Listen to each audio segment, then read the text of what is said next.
Okay, I have a lot of questions, but I guess the thing that I want to know the most is the technical about thoughts, because you said we have control over our thoughts, and Call it attention or focus. It might make it easier. focus on my thoughts. So it's focus and feel, focus and feel, focus and feel, focus and feel. Focus and feel. Okay. So I'm just wondering, like, I've had like certain situations where there was a situation going on and I wanted something totally different, right? And I started thinking about the different that I wanted to create, you know? But this is the distinction that is a sort of new emphasis in the conversations we're having these days, because the situation created what you want, and now you want to tune into it to receive it. Because if you think too hard about what you want from this place of disconnection, then you don't start moving toward what you want. Does that make sense? Esther, before the chime, was sitting behind the curtain waiting to hear it, and she has a notepad that she basks with before the gatherings, and since she's been segment intending, she wrote segment Los Angeles number 3. That's what the segment is. And then she wrote as her segment intentions, quiet my mind and reach Abraham and follow the impulse. Isn't that interesting? That's the formula for all moments in time. Tune in and follow the impulse. The impulse about where to point, the impulse about what to say. In other words, she's not trying to figure it out. She didn't sit back there and think, what are we going to talk about in segment 3? She didn't even think, how would I like it to go? She didn't even think, I want this to be way more fun, or I want there to be more girls in the chair. You're thinking that, but she wasn't. Her intention was to quiet her mind and follow the impulse, you see. But she understands that all of the work's been done, that all of her intentions are in the vortex and that all of yours are. She knows that this gathering has been accomplished, and now it's just a matter of all of us collectively receiving it. You see what we're getting at? Mm-hmm. So if I'm thinking about what it is that I desire, before you go further, so here's the distinction. Here's the way we would follow this process of thinking if we were standing in your physical shoes.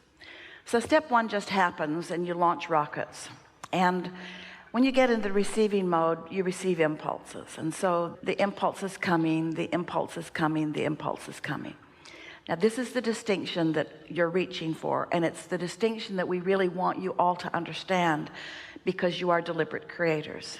So start with the premise, what influence am I under? Am I under the influence of my total self, or am I under the influence of someone else or some other influence?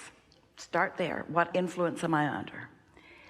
So now, under the influence of source, as the impulse comes and you follow it out, it happens in one way. If you're under the influence of something else and you follow it out, and as you are more and more aware of what influence you're under, then things get better and better for you. So you're getting really good at knowing that. It's like somebody picked a fight with you and you fought back. Well, it's clear what influence you're under. You picked a fight, they fought back. It's clear what influence you're under. You saw something and felt negative about it. It's clear what influence you're under. You felt the impulse to go somewhere and it felt good, and you rendezvoused with someone. You know what influence you're under. So let's just say, for sake of stability, that you have come to the place where you're pretty sure what influence you're under. So now, if you know you're tuned in, tapped in, turned on, and you're beginning to receive some impulses, and then you want to ponder that or think about that, that is the most pleasurable way of co-creating that could exist in all of the world. It's like, when you collaborate with someone and you're on the same wavelength and they say this and you say this, you have that in your social settings where you're really clicking, and it just gets more fun and more wonderful and more insightful. So when you know you're under that influence, then as thoughts occur to you, speak them. And even if you want to, reach for more thoughts, because that's what collaboration is. But if you have gotten really good at ascertaining whether you're under the influence of source or something else, and you know it's something else, then that's not the time to think, because it will just get bigger and badder. So we understand, in the beginning, we called this the science of deliberate creation. And you all did what you human beings do. You made it a lot of work. You said, cancel, try to suck back your thoughts before law of attraction could get hold of them. You thought too much before you were sure where you were. It's like picking up the stick and trying to fix it, and you're on this end of it. You just want to be clear about where you are before you decide to think. It's like when you're in your car and you have an open road and you want to push on the gas and go really fast. You drive according to the conditions, yes? Well, we want you to think according to the conditions. If you know you're in a bad mood, thinking doesn't help. You just stew and writhe in your juices and make it worse. And it's not all for nothing, because you do contribute to your vortex and you do ask for more things. But really, you've created a vortex that would keep you busy for 20 or 30 lifetimes. You really don't need more contrasting data. It's time for you to cash in your vibrational chips, we think, don't you? Yes. Yeah, sure. Absolutely. So did we get to the heart of what you're reaching for? I don't know whether I should follow this thought out or not. How did the first thought feel? Well, it felt worrisome to me, and that's why I'm trying to work the bugs out of it. Don't do it. Well, how did it feel? Well, it felt great. I just feel really good. Then follow it. Follow it and contribute to it.